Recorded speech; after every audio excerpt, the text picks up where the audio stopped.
10 years later, Bobby Petrino comes into this building, Donald W. Reynolds Razorback Stadium, and puts on one last show for Razorback fans. It's not the show that you wanted to see. Not at all. I mean, if I'd have told you 597 yards of total offense, if I'd have told you an 82-yard punt return, Rocket Sanders has like 240-something yards, 242 yards of total offense, you'd be like, oh yeah, blowout. No. The show you wanted to see was like Malik Hornsby getting a bunch of reps in the second half, Dominic Johnson finally getting in and knocking some rust off, some backups playing, a 12-minute fourth quarter. That's what you wanted to see. Hell, for a while, I thought this walk and talk wasn't what anybody wanted to see. Not what I wanted to do anyway. I don't want to be 2019 Trey Biddy, screaming at my phone, furious, upset at the state of the program. I don't want to be that guy again. But they did take care of business ultimately, and what happened in this game is Arkansas had better athletes, you know. They got out-schemed, out-coached. It happens in college football. Nick Saban has been out-coached before. But that's what happened in this game. The bottom line is Arkansas players took over. I mean, even when you look at the third quarter, you're coming, you know, it's 17-14, and you're like, all right, they're going to come out at half. They're going to take care of business. They've got this. But they get outscored 7-3 in the third quarter. The best tweet I saw, I think, during the game was, it's like waking up and you go, oh, I'm driving. I'm driving. Like you just realize it. 242 yards by Rocket Sanders, great effort. I mean, the way the game started out, it really foreshadowed about, you know, what was about to happen with, you go 3 and out your first drive, your second drive, fumble on the second play, turn the ball over to them, and then the third drive, you have a 64-yard touchdown bomb. You're like, okay, down to the 1-yard line, and then you fumble the next play at the goal line. Suddenly it's 17-0. Missouri State has played Arkansas. This is the 8th time they've ever met. The most points prior to this game that they'd ever scored was 17 against Arkansas. All time. And they scored 24 in this one. You know, that fourth down play where it's 4th and 1, I'd tweeted actually that, you know, nobody expected. I mean, I expected. I'd written an article. If you read my pregame article, I talk about all the times that they ran a play like that. So actually on the third down play, I was like, okay, play action over the top. This is vintage Bobby Petrino. And they didn't do it on that one. They did it on 4th down, which was probably even more vintage Bobby Petrino. I don't know. We don't want him to come back here anymore. I mean, that was it, Bobby. That was your last hurrah in Razorback Stadium. You're not welcome back now. I mean, this would have been the second time you embarrassed Arkansas. Drew Sanders. I mean, I say, holy Lord. I mean, this dude is maybe as talented a defensive player as Arkansas has ever had. And it's not this game, and it's piling up game after game now. 12 tackles, 2.5 sacks, pass breakup. I mean, Jordan Dominic, also 2 sacks. Zach Williams, somebody said we had to start calling him Sack Williams. 2 sacks, 8 sacks for the game. First time since John L. Smith roamed the sidelines. A name we do not speak. And I just spoke it. Matt Landers bouncing back. That was a big thing, you know, that Sam Pittman was talking about after the game. 7 catches, 123 yards. You know, he was really hard on himself. A lot of people were hard on Matt Landers after dropping that pass earlier in the season, or I guess last week against South Carolina. Man, the stadium's nice. And I'll tell you what, the show that you didn't expect, it actually turned out to be pretty spectacular in here. It was loud, electric, probably the greatest game day environment for a team of that level, for an FCS member. And obviously that was largely because of the way that they played. They gave Arkansas everything they wanted. And I mean, the fourth quarter, it was fantastic in here. I mean, you strip away the idea that it's Missouri State and stuff, but you know, you got the fans just trying to will them to victory once more. The big stretch is coming up. Texas A&M next in Arlington. I'll be there. Alabama and Fayetteville.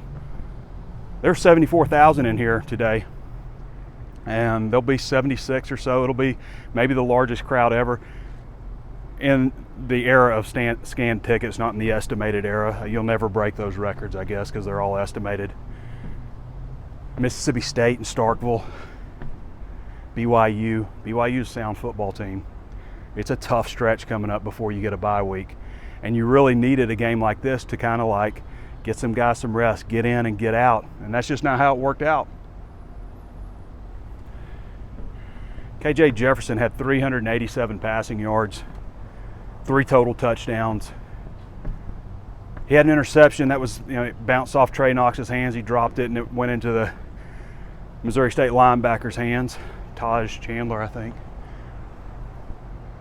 Had the fumble, obviously, but overall, not that bad a day for KJ Jefferson. Just the defense is probably half and half the most disappointing thing in this one.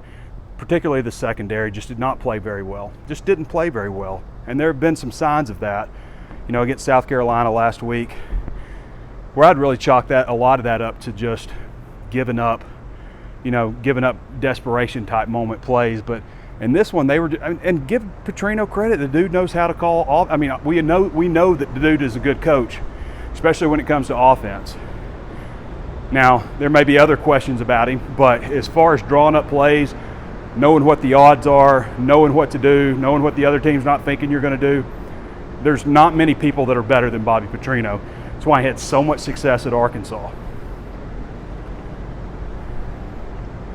The bottom line was in the fourth quarter, Arkansas outscored them 21-3, dominated them in every category. So let's just go over the fourth quarter. You've got a 73-yard shovel pass on the second play for a touchdown. The next, after you get a stop, then you get the Bryce Stevens. I mean, that dude boomed that punt like 57 yards, and then you get Bryce Stevens with an 82-yard punt return. And then get another stop, and then you do it a different kind of way. The clock's down low, you're up. You're up, 3 points at that point, and then, or 4 points, something like that, I can't remember, but you need another score just to ice it, and you put together a 5-minute 11-second drive that, it's kind of vintage Arkansas football. That's how you want to put a game away, and then it ends with KJ with a 1-yard touchdown run. Just pretty much just ice the game right there. 8 sacks. It's the most sacks, again, since 2012. We talked about that. But Arkansas, I think this can serve as a little bit of a wake-up for them in a lot of ways. Just knowing that you just can't show up and expect to win.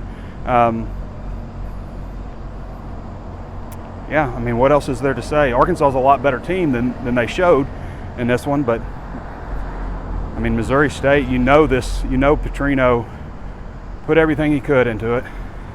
What's up, man? Am I in that picture? A little bit. You can get mine. All right, appreciate you, brother. Anyway, it was a great environment. It wasn't supposed to be, but it ended up being pretty awesome there at the end of the game. And this walk and talk could have been a lot different, but the bottom line is Arkansas pulled out a win in a game that looked kind of sketchy. With 12:04 left, how y'all doing? Good. Finishing things up. With 12:04 left, Arkansas is down 10 points. 12:04 in the game. They're down 10 points. And, at that point, we're all looking at each other in the press box like, so what do you guys think is the worst loss in Arkansas history? Is it 92 the Citadel? They were a Division I AA team, which is FCS level now. So they're on that level. But that team that they beat, Arkansas went 3-7-1 that year. They were not a very good team, not a very good program. This is a top 10 team that was in danger of losing to Missouri State. But they didn't. They pulled it together and got it done. And, it's kind of been a weird year in college football in just a short amount of time.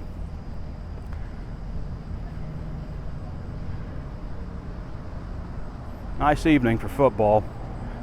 I haven't watched the Texas A&M game. This is where people start in the live comments, start putting the score results, but I've avoided it successfully. And I'm going to go watch that game when I get home, get a good idea of Texas A&M. this is not the walk and talk I thought it was going to be.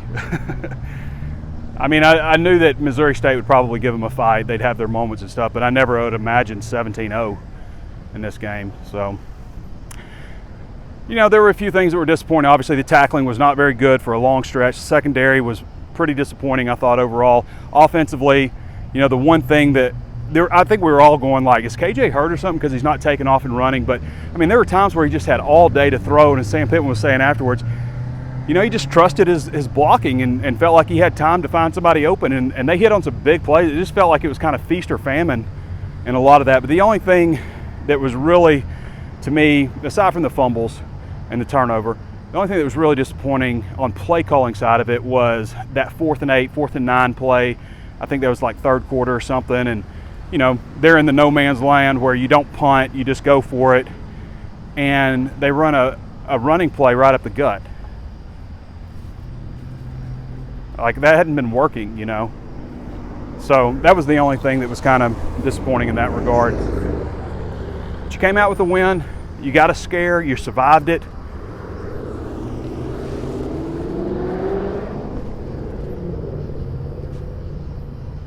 And that's what it comes down to. A lot of emotions. College football is a great sport, isn't it? The emotions, you feel like you could just live and die on every single play. The roller coaster. I always talk about when I was a kid, my mom comes in, she's like, Trey, calm down.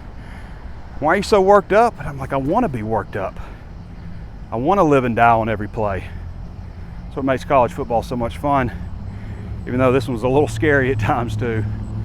All right, I don't know if this walk and talk was any good, but I hope I encompassed, I guess, the way we all feel right now.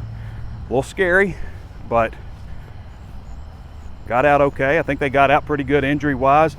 Maybe we'll see Dominic Johnson next week. Maybe we'll see Miles Slusher. I think we will on both of those guys. All right, it's a long walk up this hill. They got me at the very top. Thanks for watching, everybody. This has been Trey Biddy with HawgSports.com. Arkansas 38, Missouri State, what was it, 27? Yeah, 38-27.